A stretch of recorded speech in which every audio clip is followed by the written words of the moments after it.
Hello' friends, welcome back to my YouTube channel. মই অনুৰাগ শৰ্মা। আপোনালোক সকলোকে পুনৰবাৰ স্বাগতম জনাইছোঁ মোৰ ইউটিউব চেনেলটোলৈ।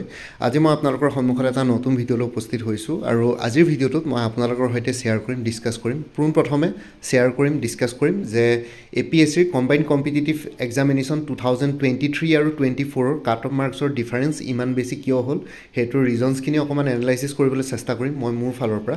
আৰু লগতে বাকী আপোনালোকে নিজৰ অপিনিয়নছখিনি দিব পাৰে কমেণ্ট ছেকশ্যনত, কোনে কি ভাবে এইটোৰ বিষয়ে। আৰু লগতে মই আপোনালোকৰ সৈতে শ্বেয়াৰ কৰিম যে এইবাৰ কম্বাইণ্ড কম্পিটিটিভ এক্সামিনেশ্যন যোনটো 2025-26 হ'ব, সেইটোৰ কাৰণে নটিফিকেশ্যন কেতিয়া আহিব আৰু পষ্ট ভেকেঞ্চি বহুতে কৈ আছে যে বিল' 100 আহিব, 78টা পষ্ট ওলাব, সেইটোৰ ওপৰত অকণমান ক্লেৰিফিকেশ্যন দিম। ঠিক আছে, চ' ফাৰ্ষ্ট অফ অল আমি অকণমান চাব লাগিব যে লাষ্ট টাইম আৰু তাৰ আগৰবাৰৰ কাট অফ মাৰ্কছৰ ডিফাৰেঞ্চ কেনেকুৱা হৈছিলে ছাৰ্ভিচবিলাকত।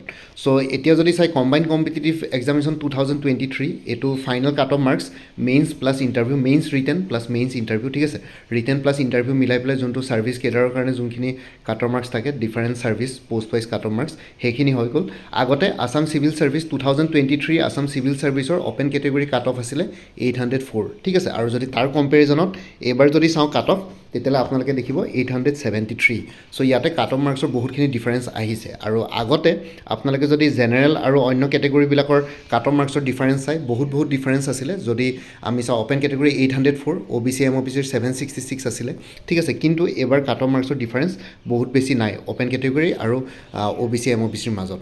তেনেকৈ বাকী অন্য কেটেগৰীবিলাকৰ যোনখিনি কাট অফ মাৰ্কছৰ ডিফাৰেঞ্চেছ অলপ কমি গৈছে, সেইটো হয়তো কেণ্ডিডেটসকলৰ পাৰফৰ্মেঞ্চৰ ওপৰত ডিপেণ্ড কৰিব কাট অফ মাৰ্কছ, কিন্তু মানে কেটেগৰী ৱাইজ যোনটো ডিফাৰেঞ্চ আছে কাট অফ মাৰ্কছৰ, সেইটো কেণ্ডিডেটছবিলাকৰ পাৰফৰ্মেঞ্চৰ ওপৰত ভিত্তি কৰি পেলাই কাট অফ মাৰ্কছ নিৰ্ধাৰণ কৰা হয়। কিন্তু ইয়াতে এটা আপোনালোকে চাব যে লাষ্ট টাইম আছাম চিভিল ছাৰ্ভিচৰ যদি যিকোনো এটা কেটেগৰী, ছাপ'জ মই অ'পেন কেটেগৰী ধৰিছোঁ, 804 আছিলে, কিন্তু এইবাৰ আছাম চিভিল ছাৰ্ভিচৰ কাট অফ মাৰ্কছ 873 হ'ল অ'পেন কেটেগৰী। ঠিক তেনেদৰে আছাম পুলিচ ছাৰ্ভিচৰ যদি কাট অফ মাৰ্কছ চাওঁ অ'পেন কেটেগৰী, তেতিয়াহ'লে এইবাৰ দেখিব 770। এইটো লাষ্ট টাইম 2023 770 কাট অফ মাৰ্কছ আছিলে, OBCৰ 760 আছিলে, কিন্তু এইবাৰে তাৰে কম্পেৰিজনত যদি এইবাৰ যদি চাওঁ আছাম পুলিচ ছাৰ্ভিচত, তেতিয়াহ'লে আপোনালোকে দেখিব 870 জেগাত 770 জেগাত 855, OBC MOBC 854। ঠিক আছে, ডিফাৰেঞ্চেছবিলাক বেছি নাই কেটেগৰী ৱাইজ, কিন্তু কাট অফ মাৰ্কছো হাই গৈছে। 855 open category cut off marks গৈছে, কিন্তু ইয়াৰ আগৰবাৰ মাত্ৰ 770 গৈছে। চ' কাট অফ মাৰ্কছৰ ডিফাৰেঞ্চ বহুত বেছি আহিছে। আপোনালোকে দেখিছে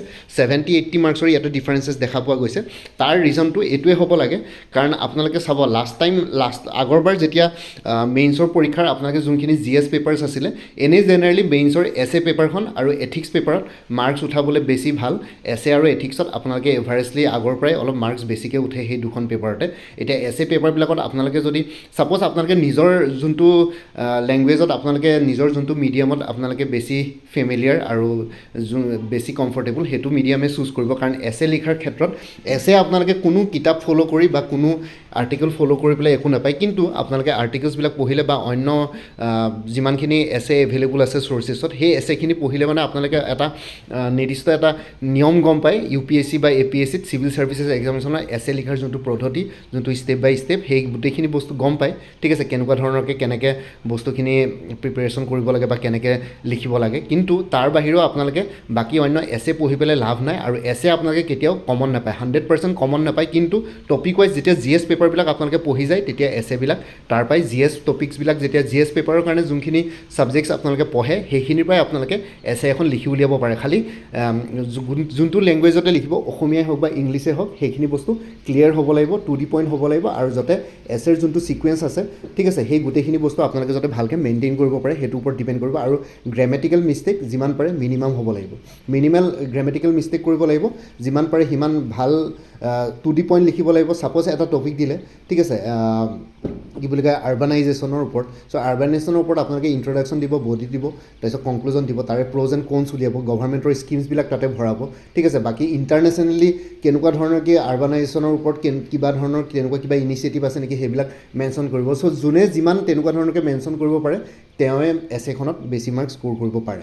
আৰু এইখিনি আপোনালোকে সহজ সৰল ভাষাত স্কুল লেভেলত মেট্ৰিক লেভেলৰ বা হাই ছেকেণ্ডেৰী লেভেলৰ এছে লিখি আহিলে মানে ইয়াতে চিভিল ছাৰ্ভিচেছ এক্সামিনেশ্যনত মাৰ্কছ নিদিয়ে চ' সেইটো কমপ্লিটলি ভুল ইয়াতে GS পেপাৰ্ছকেইখন পঢ়িলে মানে আপোনালোকে স্কিমছবিলাকৰ ওপৰত পঢ়িবলগীয়া হয় সেইখিনি গম পায় লগতে ইনিচিয়েটিভছবিলাক গভৰ্ণমেণ্ট ইনিচিয়েটিভছবিলাক গম পায় ইণ্টাৰনেশ্যনেল কিবা অৰ্গেনাইজেশ্যন জড়িত আছে নেকি এই টপিকটোৰ ওপৰত সেইখিনি বস্তু গম পায় ঠিক আছে ইউনাইটেড নেশ্যনৰ কিবা ইনিচিয়েটিভ আছে নেকি ঠিক আছে চ' সেইবিলাক বস্তু জানিবৰ কাৰণে আপোনালোকে GS পেপাৰ্ছবিলাক যেতিয়া পঢ়ে তেতিয়া এছে টপিকছবিলাক কভাৰ হৈ যায় চ' এছেৰ কাৰণে আপোনালোকে বেলেগকৈ একো পঢ়িব নালাগে মই এতিয়া দেখিছোঁ বহুতে এছেত ইমান মাৰ্কছ 180 মাৰ্কছ স্ক'ৰ কৰিছোঁ 170 মাৰ্কছ স্ক'ৰ কৰিছোঁ বুলি কওঁতে বহুতে সুধি আছে আপুনি ক'ৰ পৰা প্ৰিপেৰেশ্যন কৰিছিলে কি নাই আৰু যিসকলে ভালকৈ স্ক'ৰ কৰিছে তেওঁলোকে কমেণ্টো দিছে যে এছেৰ কাৰণে একো প্ৰিপেৰেশ্যন কৰা নাই লাষ্টত মক টেষ্টত তিনিখনমান এছে পেপাৰ প্ৰেক্টিছ কৰিছিলোঁ আৰু লগতে বাকী GS পেপাৰৰ পৰা কভাৰ হৈ যায় চ' ময়ো সেইটোৱে কৈছোঁ যে GS পেপাৰ্ছবিলাক পঢ়িলে এছে কভাৰ হৈ যায় আপোনালোকে এছে পঢ়ি মেলি মুখস্থ কৰি একো লাভ নাই চ' ইয়াতে GS পেপাৰ পঢ়িলে এছেখিনি কভাৰ হৈ যায় আৰু এছেত মাৰ্কছ উঠাবৰ কাৰণে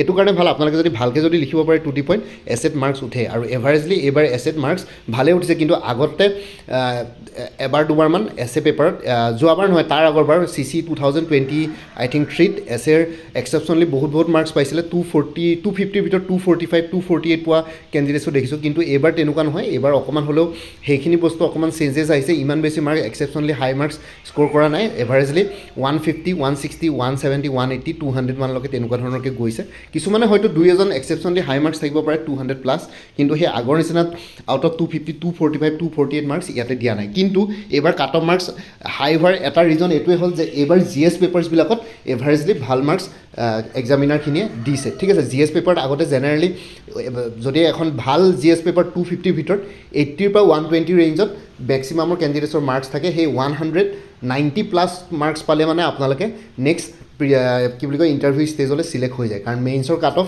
650 660 তেনেকুৱা ধৰণৰকৈ থাকে জেনেৰেল কেটেগৰীৰ কাৰণে 670 675 680 তেনেকুৱা ধৰণৰকৈ থাকে কিন্তু এইবাৰ হয়তো general category cut off marks 700 plus গৈছে মেইনছৰ মানে ইণ্টাৰভিউ ষ্টেজৰ কাৰণে চ' সেইটো কাৰণে আৰু লগতে আপোনালোকে কাট অফ মাৰ্কছত থাকিলে মানে অকল জাষ্ট কাট অফ ক্লিয়াৰ কৰিলে নহ'ব কাট অফ মাৰ্কছতকৈ এক্সেপশ্যনলি বেছি মাৰ্কছ পাব লাগিব এটলিষ্ট মেইনছৰ যোনটো কাট অফ মাৰ্কছ থাকে ছাপ'জ জেনেৰেল কেটেগৰীৰ কাৰণে কাট অফ মাৰ্কছ এইবাৰ 700 হ'ল আপোনালোকে যদি এটলিষ্ট 750 মান স্ক'ৰ কৰি থৈছে তেতিয়াহে আপোনালোকৰ ফাইনেল চিলেকশ্যনৰ চান্সেছ থাকে আৰু 750 স্ক'ৰ কৰিলে আছাম চিভিল ছাৰ্ভিচৰ অ'পেন কেটেগৰী 783 হৈ যায় বাকী যোনটো ইণ্টাৰভিউ ষ্টেজ আছে তাতে 180ৰ ভিতৰত 123 স্ক'ৰ কৰিলে মানে 873 হৈছেগৈ ঠিক আছে চ' সেইটো কাৰণে কাট অফ মাৰ্কছৰ একেবাৰে বৰ্ডাৰত থাকিলে মানে আপোনালোকে চিলেকশ্যন নহয় সেইটো লাভ নাই যদি কাট অফ মাৰ্কছৰ একেবাৰে বৰ্ডাৰত থাকে এটলিষ্ট কাট অফ মাৰ্কছতকৈ 50-60 মাৰ্কছ ওপৰত যদি আপোনালোকে স্ক'ৰ কৰে আৰু লগতে ইণ্টাৰভিউটো যদি আপোনালোকৰ ডিচেণ্ট হয় মানে ইণ্টাৰভিউটো যদি 180ৰ ভিতৰত 100 প্লাছ মাৰ্কছ স্ক'ৰ কৰিব পাৰে তেতিয়া আপোনালোকৰ ফাইনেল চিলেকশ্যনৰ চান্সেছ থাকে আৰু এইবাৰ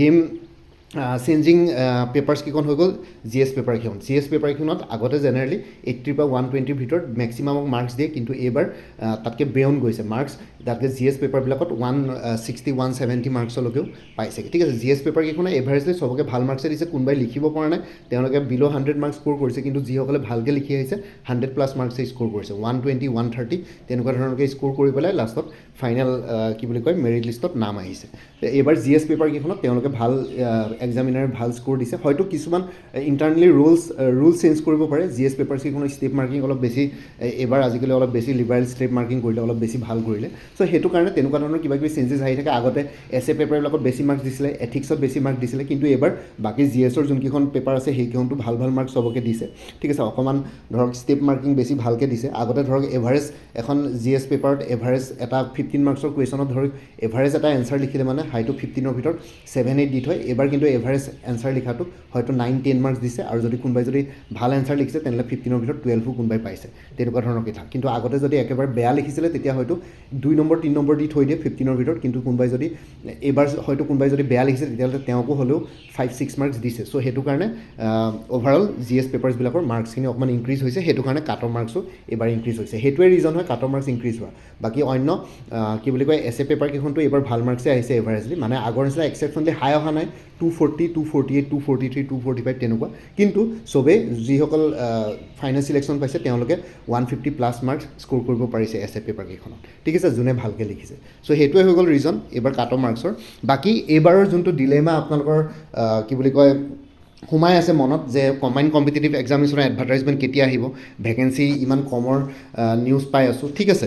চ' সেইটো নিউজ ময়ো পাই আছোঁ, মই সেইটো কাৰণে আপোনালোকক ডিম'টিভেট কৰিব বিচৰা নাই আকৌ ভিডিঅ' এটা বনাই পেলাই। লগতে মোৰ ওচৰত ইমান কনফাৰ্মেশ্যন নাই এইটো কাৰণে যে যোনখিনি জুনিয়ৰ লেভেল APSCৰ অফিচত চাকৰি কৰ্মকৰ্তা আছে তেওঁলোকে মই যেতিয়াই সুধোঁ তেতিয়াই তেওঁলোকে জনায়, আৰু লগতে আপোনালোকেও হয়তো গম পাইছে, আপোনালোকৰ যিসকল চিনাকি আছে APSC অফিচত, যে তেওঁলোকে সদায় জনায় যে আজিকালিৰ ভিতৰত নটিফিকেশ্যন আহিব। কিন্তু কথাটো হ'ল যে নটিফিকেশ্যন আজিকালিৰ ভিতৰত আহিব বুলি তেওঁলোকেতো কৈ দিয়ে, কিন্তু তেওঁলোকে অৰ্ডাৰ পোৱা নাই একচুৱেলি নটিফিকেশ্যন উলিয়াবৰ কাৰণে। সেইটোৰ ৰিজনটো কি তেওঁলোকে নিজেও ক'ব পৰা নাই।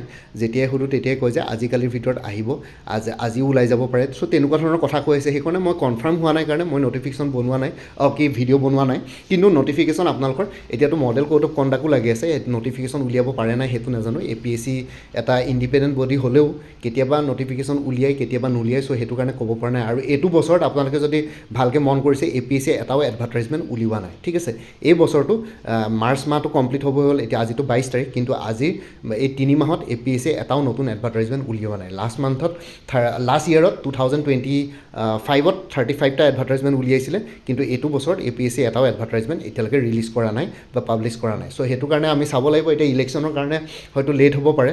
আৰু এতিয়া ভেকেঞ্চিৰ কথা হৈ গ'ল, পোষ্ট আৰু ভেকেঞ্চি। এতিয়া ময়ো শুনি আছোঁ APSCৰ যিমানখিনি জুনিয়ৰ লেভেল কি বুলি কয় অফিচিয়েলছ আছে তেওঁলোকৰ পৰা যিমানখিনি গম পাইছোঁ, তেওঁলোকেও মোক কৈ আছে যে 78টামান ভেকেঞ্চিৰ কথা ময়ো শুনি আছোঁ, আপোনালোকে যোনটো শুনি আছে।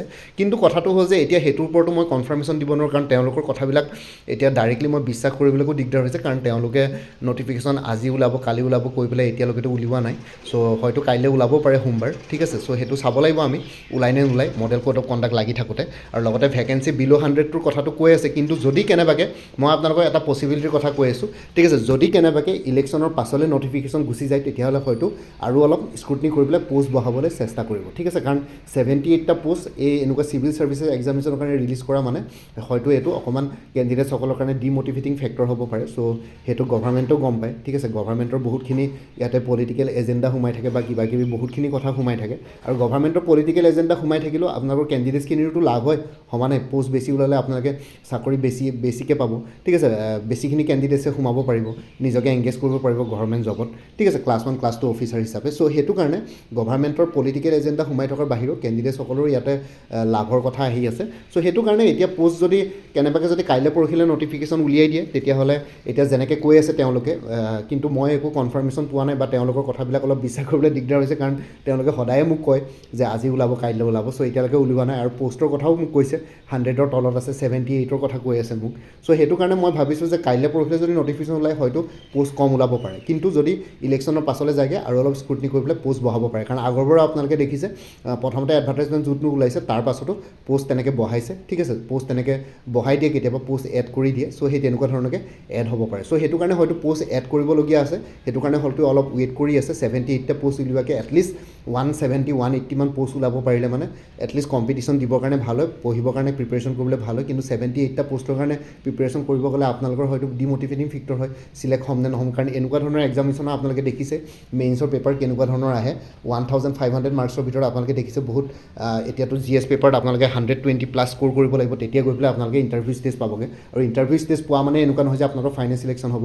ইণ্টাৰভিউ ষ্টেজতো 180 ভিতৰত 100+ ইণ্টাৰভিউত স্ক'ৰ কৰিব লাগিব, তেতিয়া আপোনালোকে গৈ পেলাই ফাইনেল চিলেকশ্যন পাবগৈ। তাৰ বাহিৰেও মেইনছৰ যোনটো ৰিটেন এক্সাম আছে সেইটোতো আপোনালোকে 700+ স্ক'ৰ কৰিব লাগিব, এতিয়া যোনটো ট্ৰেণ্ড চলি আছে। চ' এইবাৰো সেই তেনেকুৱা ধৰণৰ ট্ৰেণ্ড এটা চলিব। চ' সেইটো কাৰণে এতিয়া মই এইটোৱে ক্লেৰিফিকেশ্যন দিলোঁ যে নটিফিকেশ্যন যদি কাইলৈ পৰহিলৈ আহে তেওঁলোকে যেনেকৈ কৈ আছে তেতিয়াহ'লে হয়তো পোষ্ট কম ওলাব পাৰে। তেওঁলোকে যোনটো কৈ আছে 78টা তেনেকুৱা ধৰণৰ পোষ্ট ওলাব পাৰে, কিন্তু পাছলৈ যদি যায়গৈ ইলেকশ্যনৰ পাছলৈ হয়তো আৰু অলপ স্ক্ৰুটনি কৰিব, তেতিয়াহ'লে অলপ পোষ্ট বেছি বাঢ়িব পাৰে। আৰু লগতে কেতিয়াবা 78টা পোষ্টৰ কাৰণে এডভাৰ্টাইজমেণ্ট ৰিলিজ কৰাৰ পাছতো তেওঁলোকে হয়তো কেতিয়াবা পোষ্ট বঢ়াই দিয়ে, কেতিয়াবা আৰু কিছুমান ছাৰ্ভিচ কেডাৰ এড কৰি পেলাই বা কিছুমান ছাৰ্ভিচ কেডাৰত আৰু অলপ স্ক্ৰুটনি কৰি পেলাই পোষ্ট বঢ়াবলৈ চেষ্টা কৰে। চ' সেইটো কাৰণে মোৰ মতে যদি আগতেতো বহুত আগতে যেতিয়া মই কাৰোবাৰ লগত বা চ'ৰ্চৰ পৰা ইনফৰ্মেশ্যন পাইছিলোঁ তেতিয়াহ'লে 300 to 350 কৈ আছিলে, Assam land and revenue service revive কৰাৰ কথা কৈ আছিলে, কিন্তু এতিয়াতো সেইখিনি দেখোন তেনেকুৱা একো শুনা নাই, ঠিক আছে। চ' সেইটো কাৰণে আমি অলপ ৱেইট কৰিব লাগিব। এতিয়া বৰ্তমান আপোনালোকৰ কাইলৈ পৰহিলৈ নটিফিকেশ্যন আহি যাব পাৰে। যদি কাইলৈ পৰহিলৈ নটিফিকেশ্যন আহে তেতিয়াহ'লে আপোনালোকে গম পাব যে পোষ্ট বহুত কম ওলাব। আৰু যদি নটিফিকেশ্যন পাছলৈ যায়গৈ ইলেকশ্যনৰ পাছলৈ তেতিয়াহ'লে হয়তো পোষ্ট বাঢ়িব পাৰে, তেতিয়া আৰু অলপ স্ক্ৰুটনি কৰি পেলাই আৰু অলপ পোষ্ট বঢ়াবলৈ চেষ্টা কৰিব গভৰ্ণমেণ্টে। ঠিক আছে, এজ অফ নাও এইখিনিয়ে ইনফৰ্মেশ্যন আছিলে। বাকী আপোনালোকৰ নিজৰ নিজৰ কমেণ্টত নিজে নিজে নিজৰ কমেণ্টখিনি জনাওক, কোনে কি ইনফৰ্মেশ্যন আছে কমেণ্ট ছেকশ্যনত আপোনালোকে জনাব পাৰে। ঠিক আছে, চ' বাকী আৰু আপোনালোকে যদি আপকামিং এক্সামছবিলাকৰ কাৰণে প্ৰিপেৰেশ্যন কৰি আছে তেতিয়াহ'লে কিছুমান কোৰ্চ মেটেৰিয়েলছ এভেইলেবল আছে, যেনেকৈ শেহতীয়াকৈ আছাম কোঅপাৰেটিভ এপেক্স বেংকৰ এছিষ্টেণ্ট ওলাইছে, তাৰ কাৰণে ফুল কোৰ্চ এভেইলেবল আছে, এইটো নম্বৰ হোৱাটছএপ কৰিব পাৰিব। লগতে Guwahati হাইকোৰ্টৰ judicial এছিষ্টেণ্টৰ full course available আছে 350, এইটো নম্বৰ হোৱাটছএপ কৰিব পাৰিব 9706557851। মোৰ কোৰ্চবিলাক PDF ফৰ্মেটত এভেইলেবল আছে, MCQs ফৰ্মেটত, লগতে মেথছ, এপ্টিটিউড, ৰিজনিং তেনেকুৱা ধৰণৰবিলাক সেইবিলাকৰ কাৰণে step by step explanation formula পাই যাব। এজ পাৰ অফিচিয়েল চিলেবাছ গোটেইখিনি বস্তু কভাৰ কৰা হৈছে কোঅপাৰেটিভ এপেক্স বেংকৰ কোৰ্চবিলাকত। কোৰ্চটোত আপোনালোকে ফাইনেন্সিয়েল এৱাৰনেছ, ঠিক আছে, বেংকিং এৱাৰনেছ সেইবিলাক বস্তু কভাৰ কৰা হৈছে। ঠিক আছে, লগতে গুৱাহাটী হাইকোৰ্টৰ জুডিচিয়েল এছিষ্টেণ্টৰ যোনটো ইটানগৰ ব্ৰাঞ্চৰ কাৰণে আছে সেইটো কাৰণে ফুল কোৰ্চ এভেইলেবল আছে 200, ইটানগৰ ব্ৰাঞ্চৰ পৰীক্ষা আছে 28 মাৰ্চত। লগতে গুৱাহাটী হাইকোৰ্টৰ মাল্টিটাস্কিং ষ্টাফৰ কাৰণে ফুল কোৰ্চ এভেইলেবল আছে 325ত, এইটো নম্বৰ হোৱাটছএপ কৰিব পাৰিব 9706557851। PNRD ফুল কোৰ্চ, PNRD আছামৰ ফুল কোৰ্চ এভেইলেবল আছে 250ত, আছাম ৱেৰহাউচ মেনেজাৰ ফুল কোৰ্চ এভেইলেবল আছে 250ত, এইটো নম্বৰ হোৱাটছএপ কৰিব পাৰিব 9706557851। DSS DME গ্ৰেড 3 নন টেকনিকেলৰ ফুল কোৰ্চ এভেইলেবল আছে 350ত। APSC কালচাৰেল ডেভেলপমেণ্ট অফিচৰ পোষ্ট এইবাৰ ওলাব বুলি শুনিছোঁ, তাৰ কাৰণে ফুল কোৰ্চ এভেইলেবল আছে 175, এইটো নম্বৰ হোৱাটছএপ কৰিব পাৰিব 9706557851। Cotton University IIT Guwahati junior এছিষ্টেণ্টৰ ফুল কোৰ্চ এভেইলেবল আছে 300ত। ADRE 3.0 এডভাৰটাইজমেণ্ট ইলেকশ্যনৰ পাছত ওলাব, তাৰ কাৰণে ফুল কোৰ্চ এভেইলেবল আছে 300, এইটো নম্বৰ হোৱাটছএপ কৰিব পাৰিব 9706557851। BTC ফৰেষ্টাৰ আৰু ফৰেষ্ট গাৰ্ডৰ ফুল কোৰ্চ এভেইলেবল আছে 275, লগতে Assam police sub inspector assistant jailer forester constable grade 4 অন্যান্য পোষ্টসমূহৰ কাৰণে ফুল কোৰ্চ এভেইলেবল আছে 300, এইটো নম্বৰ হোৱাটছএপ কৰিব পাৰিব 9706557851। আছাম কম্পিটিটিভ এক্সামছ বুলি এটা ফুল কোৰ্চ এভেইলেবল আছে 400, ইয়াতে অসমৰ যিকোনো কম্পিটিটিভ এক্সামছৰ ষ্টাডি মেটেৰিয়েলছ ইনক্লুডেড আছে, লগতে আপোনালোকে প্ৰিভিয়াছ ইয়াৰ কুৱেশ্যন পেপাৰ্ছ বহুতখিনি পাই যাব। ADRE Assam police, DSS DME Guwahati high court, APSC department exams গোটেইবিলাক কভাৰ হৈ যাব এইটো কোৰ্চ ল'লে মানে। APSC CDPৰ পোষ্ট ওলাব বুলি শুনিছোঁ এইটো বছৰত, তাৰ কাৰণে ফুল কোৰ্চ এভেইলেবল আছে ইংলিছ আৰু জেনেৰেল নলেজৰ ওপৰত 200ত, এইটো নম্বৰ হোৱাটছএপ কৰিব পাৰিব 9706557851। APSC ৰিচাৰ্চ এছিষ্টেণ্ট ফাইনেন্স বাজেটৰ ফুল কোৰ্চ এভেইলেবল আছে 300, এইটো নম্বৰ হোৱাটছএপ কৰিব পাৰিব 9706557851। 34খন প্ৰিভিয়াছ ইয়াৰ কুৱেশ্যন পেপাৰ্ছৰ ছেটছ এভেইলেবল আছে উইথ এনচাৰ কিজ 125 ৰুপিছত, এইটো নম্বৰ হোৱাটছএপ কৰিব পাৰিব। লগতে কাৰেণ্ট এফেয়াৰ্ছ 2025-26 আৰু exam oriented maths aptitude reasoning with step by step এক্সপ্লেনেশ্যনৰ ফৰ্মুলা এনে কোৰ্চবিলাকত ইনক্লুডেড আছে। কোনোবাই যদি বেলেগকৈ ল'ব বিচাৰে 100 ৰুপিছত এভেইলেবল আছে, এইটো নম্বৰ হোৱাটছএপ কৰিব পাৰিব 9706557851। APSC forest ranger soil conservation ranger full course available আছে ইংলিছ আৰু জেনেৰেল নলেজৰ ওপৰত 350, এইটো নম্বৰ হোৱাটছএপ কৰিব পাৰিব 9706557851। আছাম এগ্ৰিকালচাৰ ইউনিভাৰ্চিটিৰ নন টিচিং পোষ্টবিলাকৰ কাৰণে ফুল কোৰ্চ এভেইলেবল আছে 300, এইটো নম্বৰ হোৱাটছএপ কৰিব পাৰিব 9706557851। APSC assistant engineer junior engineer full course available আছে জেনেৰেল ষ্টাডিজ আৰু ইংলিছ গ্ৰামাৰৰ ওপৰত 250, এইটো নম্বৰ হোৱাটছএপ কৰিব পাৰিব 9706557851। আপডেটেড কাৰেণ্ট এফেয়াৰ্ছবিলাক মোৰ পৰা কোৰ্চ ল'লে লাইফ টাইম টাইপ থাকিব প্ৰত্যেক মাহে, তাৰ কাৰণে কোনো ফাৰ্ডাৰ পে'মেণ্ট কৰিব নালাগে। প্ৰত্যেক মাহৰ ষ্টাৰ্টিং বা বিগিনিঙতে এটা ৰিমাইণ্ডাৰ মেছেজ দিলে হ'ল যে প্ৰিভিয়াছ মান্থ বা লাষ্ট মান্থৰ কাৰেণ্ট এফেয়াৰ্ছ লাগে, মই লগে লগে আপোনালোকৰ সৈতে শ্বেয়াৰ কৰি দিম। কোনোবা যদি ইণ্টাৰেষ্টেড কেণ্ডিডেটছ আছে এইটো নম্বৰ হোৱাটছএপ কৰি জনাব পাৰে 9706557851। আপোনালোকক কোনটো কোৰ্চ লাগে কোৰ্চৰ কণ্টেণ্টছখিনি শ্বেয়াৰ কৰিম, লগতে পে'মেণ্টৰ লিংক দিম। পে'মেণ্ট কৰাৰ লগে লগে গোটেই কোৰ্চটো নিজৰ হোৱাটছএপত PDF ফৰ্মেটত পাই যাব। আৰু ইয়াতে যোনটো হোৱাটছএপ নাম্বাৰ দিয়া আছে সেইটো অনুগ্ৰহ কৰি কল নকৰোঁ, এইটো জাষ্ট হোৱাটছএপ মেছেজৰ কাৰণে এভেইলেবল, কলৰ কাৰণে এভেইলেবল নহয়। আৰু কোনোবাই যদি আগতে মোৰ পৰা কিবা কোৰ্চ লৈ থৈছিলে এবাৰ জনাই দিব, তেতিয়া আগৰ মেটেৰিয়েলছখিনি বাদ দি যোনখিনি নতুন মেটেৰিয়েলছ লাগিব সেইখিনি ল'লে হ'ল, তেতিয়া প্ৰাইচটো অলপ কমি যাব। বাকী ভিডিঅ' ডেছক্ৰিপশ্যন আৰু কমেণ্ট ছেকশ্যন চেক কৰক, তাতে কোৰ্চখিনিৰ কথা আৰু এবাৰ উল্লেখ কৰি দিয়া আছে। লগতে এটা প্লেলিষ্ট ক্ৰিয়েট কৰি থোৱা আছে APSC CC 2025-26 বুলি, সেই প্লেলিষ্টত গ'লে এই পৰীক্ষাটোৰ লগত জড়িত সকলো ধৰণৰ ভিডিঅ'ছ পাই যাব। লগতে মোৰ আৰু এটা চেনেল আছে অসম IQ বুলি, সেই চেনেলটোৰ লিংকটো ভিডিঅ' ডেছক্ৰিপশ্যনত শ্বেয়াৰ কৰিছোঁ, আপোনালোকে সেইটো চেনেলত ছাবস্ক্ৰাইব কৰিব পাৰিব, যাতে ভৱিষ্যতলৈ এনেকুৱা ধৰণৰ কম্পিটিটিভ এক্সামছবিলাক দিয়াৰ ক্ষেত্ৰত আৰু অলপ এক্সট্ৰা গাইডেঞ্চ পাই যায়। বাকী মোৰ ভিডিঅ'ছবোৰ চাই যদি ভাল পায় মোৰ চেনেলটো ছাবস্ক্ৰাইব কৰি ল'ব, আৰু লগতে আপোনালোকৰ যিমানখিনি ফেমিলি ফ্ৰেণ্ডছ ৰিলেটিভছ আৰু চিনাকি এক্সপিৰিয়েঞ্চ আছে তেওঁলোকৰ লগত মোৰ চেনেলটো শ্বেয়াৰ কৰিব। লগতে কমেণ্ট ছেকশ্যনত জনাব কিবা যদি কুৱেশ্যন থাকে, ডাউট থাকে, মই নিশ্চয় আপোনালোকৰ কুৱেশ্যনছ আৰু ডাউটছবিলাকৰ ৰিপ্লাই দিবলৈ চেষ্টা কৰিম। বাকী আজিৰ ভিডিঅ'টো ইমানতে সমাপ্ত কৰি আপোনালোক সকলোৰে পৰা বিদায় ল'ব। কাইলৈ পুনৰ এটা নতুন ভিডিঅ'লৈ আপোনালোকৰ সন্মুখত উপস্থিত হ'ম। তাকে ভালকৈ প্ৰিপেৰেশ্যন কৰি থাকক। সকলোৱে অল দি বেষ্ট থাকিলে। Bye and take care friends. Bharat Mata কি জয়, জয় আই অসম।